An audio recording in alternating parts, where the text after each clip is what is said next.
Jayalalithaa, Bangalore, January 30, 2025. 14, 15 தேதிகளில்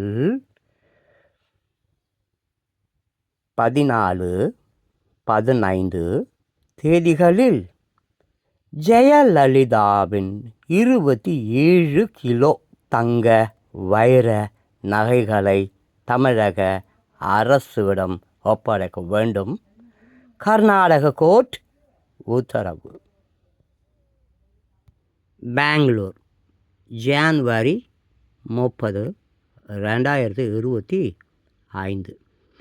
சொத்து குவிப்பு வழக்கில் பறிமுதல் செய்யப்பட்ட மறைந்த தமிழக முன்னாள் முதலமைச்சர் ஜெயலலிதாவின் 27 கிலோ தங்க வைர நகைகளை வருகிற 14, 15 தேதிகளில் தமிழக அரசிடம் ஒப்படைக்க வேண்டும் என்று கர்நாடக அரசுக்கு பெங்களூர் கோர்ட் உத்தரவு இட்டு உள்ளது. தனி கோர்ட் தீர்ப்பு. சொத்து குவிப்பு வழக்கில் மறைந்த தமிழக முன்னாள் முதலமைச்சர் ஜெயலலிதா, அவரது தோழி சசிகலா, இளவரசி சுதாகரன் ஆகியோர் கடந்த 2014ஆம் ஆண்டு பெங்களூரு தனி கோர்ட்டால் தண்டிக்கப்பட்டனர். அவர்களுக்கு தலா 4 ஆண்டுகள் சிறை தண்டனையும், ஜெயலலிதாவுக்கு ரூபாய் 100 கோடியும் மற்ற 3 பேருக்கும் தலா ரூபாய் 10 கோடியும் அபராதம் விதிக்கப்பட்டது. இதை எதிர்த்து அவர்கள் 4 பேரும் கர்நாடக ஹைகோர்ட்டில் மேல்முறையீடு செய்தனர். 2015ஆம் ஆண்டு ஹைகோர்ட்டு நீதிபதியாக இருந்த குமாரசாமி தனி கோர்ட்டு வழங்கிய தீர்ப்பை ரத்து செய்து தீர்ப்பு கூறினார். இந்த தீர்ப்பை எதிர்த்து கர்நாடக அரசு சுப்ரீம் கோர்ட்டில் மேல்முறையீடு செய்தது. இந்த வழக்கை விசாரித்த சுப்ரீம் கோர்ட் கடந்த 2017ஆம் ஆண்டு தீர்ப்பு கூறியது. இதில் ஹைகோர்ட்டு வழங்கிய தீர்ப்பு ரத்து செய்யப்பட்டு தனி கோர்ட்டின் தீர்ப்பு உறுதி செய்யப்பட்டது. ஜெயலலிதாவின் பொருட்கள். இந்த தீர்ப்பு வரும்போது ஜெயலலிதா ஏற்கனவே மரணம் அடைந்ததால் தீர்ப்பில் இருந்து அவரது பெயர் நீக்கப்பட்டது.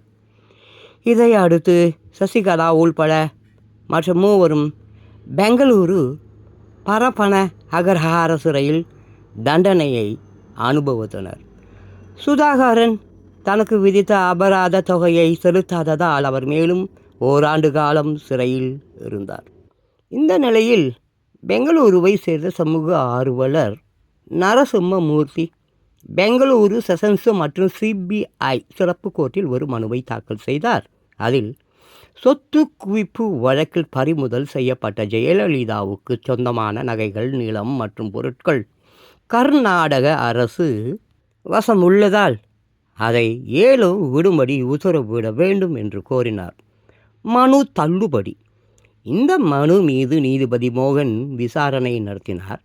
இதற்கிடையே ஜெயலலிதாவின் அண்ணன் மகள் தீபா அந்த கோர்ட்டில் ஒரு மனு தாக்கல் செய்து ஜெயலலிதாவின் வாரிசு என்பதால் அவரது பொருட்களை தன்னிடம் ஒப்படைக்க உத்தரவிட வேண்டும் என்று கோரினார்.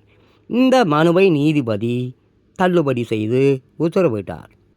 அதைத் தொடர்ந்து பெங்களூரு செஷன்ஸ் கோர்ட் ஜெயலலிதாவின் பொருட்களை கடந்த ஆண்டு 2024 மார்ச் 6, 7ஆம் தேதிகளில் தமிழக அரசிடம் ஒப்படைக்க வேண்டுமென்றும் அதை ஏலம் விட்டு அபராத தொகையை செலுத்த வேண்டும் என்றும் உத்தரவு இட்டது.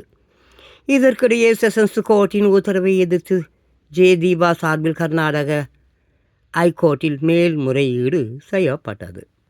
விசாரணை ஒத்திவைப்பு. அந்த மனுவை விசாரித்த நீதிபதி கடந்த வாரம் அதை தள்ளுபடி செய்து உத்தரவிட்டார். இதை அடுத்து ஜெயலலிதாவின் பொருட்களை ஒப்படைக்கும் வழக்கு விசாரணை பெங்களூரு செஷன்ஸ் கோர்ட்டில் தொடங்கியது. கடந்த வாரம் விசாரணை நடைபெற்ற போது ஹைகோர்ட்டின் தீர்ப்பு நகல் வராததால் விசாரணை 29ஆம் தேதிக்கு நேற்று ஒத்திவைக்கப்பட்டது. அதன்படி நேற்று பெங்களூரு செஷன்ஸ் கோர்ட்டில் இந்த வழக்கு விசாரணைக்கு வந்தது. அப்போது கர்நாடக அரசின் சிறப்பு வக்கீல் கிரண் ஜெவலியின் ஜூனியர் வக்கீல் ஷாஸ்வத், தமிழக லஞ்ச ஒழிப்புத்துறை கூடுதல் போலீஸ் சூப்பரண்ட் புகழ்வேந்தன் உள்ளிட்டோர் ஆஜராகினர். அப்போது ஜே தீபா சார்பில் ஆஜரான வக்கீல், தாங்கள் இந்த வழக்கில் மேல்முறையீடு செய்ய உள்ளதால் அதுவரை பொருட்களை ஒப்படைக்கும் பணியை நிறுத்தி வைக்குமாறு கோரினார். அதை நீதிபதி மோகன் நிராகரித்து விட்டார். இதை அடுத்து ஜெயலலிதா பொருட்களை தமிழக அரசிடம் ஒப்படைக்கும் வழக்கில் அனைத்து விசாரணையையும் முடிந்ததாக தெரிவிக்கப்பட்டு தீர்ப்பை நீதிபதி மோகன் அறிவித்தார். 27 கிலோ தங்க நகைகள். அதைத் தொடர்ந்து ஜெயலலிதாவின் பொருட்களை வருகிற 14, 15 தேதிகளில் தமிழக அரசிடம் ஒப்படைக்க வேண்டும் என்று கர்நாடக அரசுக்கு நீதிபதி மோகன் உத்தரவிட்டுள்ளார். அன்றைய தினம் தமிழக அரசின் உள்துறை இணை செயலாளர், லஞ்ச ஒழிப்புத்துறை போலீஸ் சூப்பரண்ட் ஆகியோர் நேரில் ஆஜராக வேண்டும் என்றும், வரும்போது நகைகளை கொண்டு செல்ல 6 பெரிய பெட்டகங்களை எடுத்து வர வேண்டும் என்றும், உரிய போலீஸ் பாதுகாப்பு ஏற்பாடுகளை செய்து கொள்ள வேண்டும் என்றும், நகை மதிப்பீட்டாளர், புகைப்பட கலைஞர், வீடியோ ஒளிப்பதிவாளர் ஆகியோரை அழைத்து வர வேண்டும் என்றும் நீதிபதி உத்தரவிட்டார். நகைகளை ஒப்படைக்கும் 2 நாட்களிலும் உள்ளூர் போலீசார் உரிய பாதுகாப்பு ஏற்பாடுகளை செய்ய வேண்டும் என்றும் நீதிபதி தனது உத்தரவில் கூறியுள்ளார். அது மட்டுமின்றி சொத்து குவிப்பு வழக்கை நடத்த கர்நாடக அரசு சார்பில் சிறப்பு கோர்ட்டு அமைக்கப்பட்டு இருந்தது. அந்த கோர்ட்டில் வழக்கை நடத்த செய்யப்பட்ட செலவையும் கர்நாடக அரசுக்கு தமிழக அரசு கொடுத்துவிடவும் உத்தரவிட்டார். ரூபாய் 45 கோடி கிடைக்கும். சொத்து குவிப்பு வழக்கில் ஜெயலலிதாவிடமிருந்து 27 கிலோ தங்க, வைர, பவள, மரகத நகைகளும் சுமார் 1000 ஏக்கர் நிலம் தொடர்பான ஆவணங்களும் பறிமுதல் செய்யப்பட்டன. இதில் நகைகள் கர்நாடக அரசின் கருவூலத்தில் வைக்கப்பட்டு உள்ளன. நிலம் தொடர்பான ஆவணங்கள் பெங்களூரு செஷன்ஸ் மற்றும் சிபிஐ சிறப்பு கோர்ட்டிலும் உள்ளன. அதாவது நிலம் தொடர்பான ஆவணங்களை தமிழக லஞ்ச ஒழிப்பு போலீசார் கோர்ட்டில் தாக்கல் செய்திருந்தனர். அவை அனைத்தும் மீண்டும் தமிழக அரசிடம் ஒப்படைக்கப்பட உள்ளது என்பது குறிப்பிடத்தக்கது. அந்த நகைகள் மற்றும் நிலம் ஆகியவற்றை ஏலம் விட்டால் இன்றைய மதிப்பில் சுமார் ரூபாய் 45 கோடி கிடைக்கும் என்று சொல்லப்படுகிறது.